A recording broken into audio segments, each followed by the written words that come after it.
When traveling Michigan along Interstate 75, right around the West Branch exit 212, take a glance to the east, and no doubt a smile will greet you.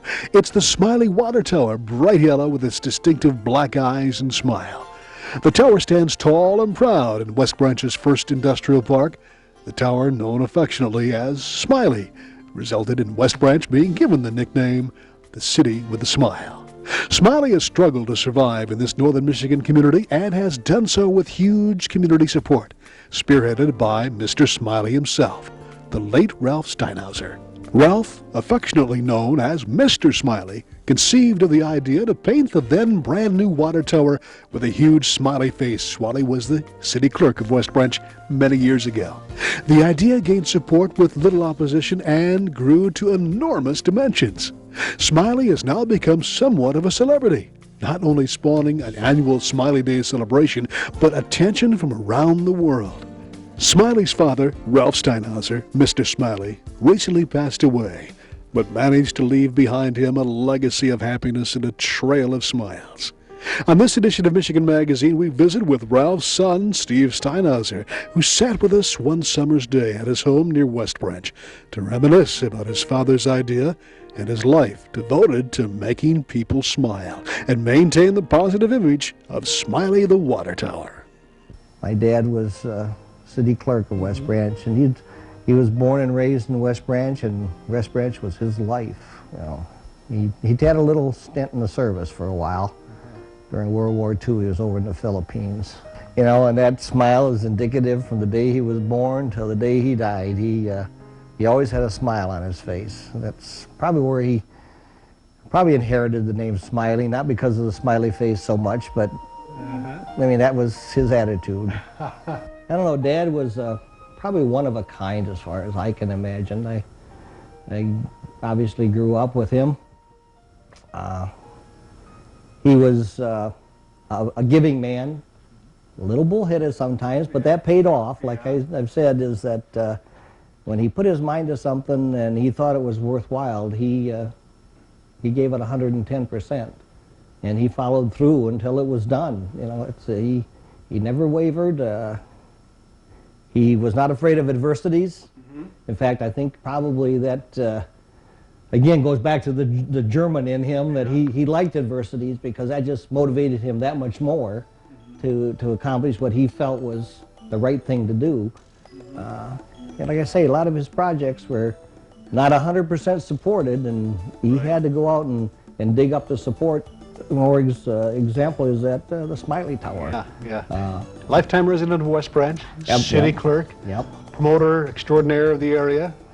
Very much so. No matter what, as we were talking, I don't think I heard, as I began my earlier days in radio, there was in the early 70s when I first met your father, there was never really anything coming out of his mouth derogatory to anyone. He had his understandings, but he never talked bad of anyone. No. Always the optimistic person, seeing the good in everybody, and which it makes it most unique that he had in his mind a revelation of smiles. Yes. And that's where it became this city of smiles, or the city with a smile, West Branch. And he had a little bit of difficulty getting the people to understand that the water tower, which was a common denominator for the entire city, that he saw something there that nobody else saw. Exactly. Yeah, the Pepsi, when Pepsi moved to town here back in the 70s, they wanted to use that tower as, and they volunteered to paint it for free if they could put the Pepsi logo on there. And of course, Dad thought, not in his lifetime. Yeah. You know, that was too commercialized. Right. It did not reflect the attitude of the community, and he did not want it. And he set out on a sole mission to make sure that something was put on that tower that would reflect the community. And he did not have the full financial support of the city council behind him because it was taxpayers' dollars. So he went out door to door and he solicited enough funds to have that painted. In fact, I think if I remember correctly, the city kicked in maybe a little bit, but it was out of the water fund. It was not the taxpayers, it was out of the user water funds. So it was designated for the maintenance of the tower, exactly, perhaps. Yeah, painting of the tower, Yeah. the normal maintenance of the tower. So it was a user fund rather than a tax general fund. So So what you're telling me is that what you see on that tower nowadays is coming from the soul and the spirit of the people who enjoy seeing what they see on the water That's tower. exactly right. Yeah. Good thing too about it, it doesn't just come from West Branch. A lot of people throughout the state. Look at this map. This is the map that your father put together, right? Yeah. Okay. Yeah, you can say it's not just the West Branch. I mean, it's, of course, that's the center of the shining light is West Branch. West Branch. But as you can see, it's as far south down here in the Detroit area, metropolitan area. And the reason this is, I think, is that a lot of the individuals that come from this area travel up through West Branch to wherever they're going to the north. Some have a destination here, but a lot of them go on up to Canada.